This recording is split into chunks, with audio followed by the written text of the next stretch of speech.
అఖండమైనటువంటి ఐశ్వర్యము, అఖండమైనటువంటి ఆరోగ్యము, మీ పనులు ఆగకుండా మధ్యలో అద్భుతంగా ముందుకు వెళ్ళాలి అని అనుకుంటే తప్పకుండా కూడా మీరు ఎట్టి కోశాన కూడా ఆంజనేయ స్వామి వారికి అభిషేకం చేయించాలి. మరి ఇది ఎట్లా ఎప్పుడు అంటే ప్రతి మంగళవారం రోజు, ప్రతి శనివారం రోజు, ఇట్లా మంగళవారము అంటే 5 మంగళవారాలు చేయించండి. మధ్యలో 3 శనివారాలు వస్తాయి. మధ్యలో 3 శనివారాలు, 5 మంగళవారాలు, ఇవి బాగా గుర్తుంచుకొని అభిషేకం చేయండి. నిజంగా తేనెతో చేయండి. అసలు మీకు నిజంగా అద్భుతమైనటువంటి అఖండ ఐశ్వర్యము అన్ని పనులు ముందుకెళ్ళిపోతాయి.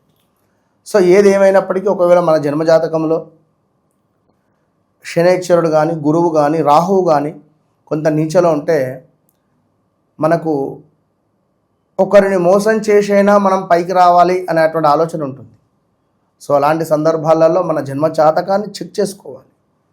సో అప్పుడు మరి రాహువు దుర్గా అమ్మవారి యొక్క ఆరాధన, కేతువు మరి ఏమిటి, కేతువుకు గణపతి, చిత్రగుప్తుల వారు, ఇట్లా ఉంటవి కొన్ని చేసుకొని ముందుకు వెళితే శుభం కలుగుతుంది. All the best.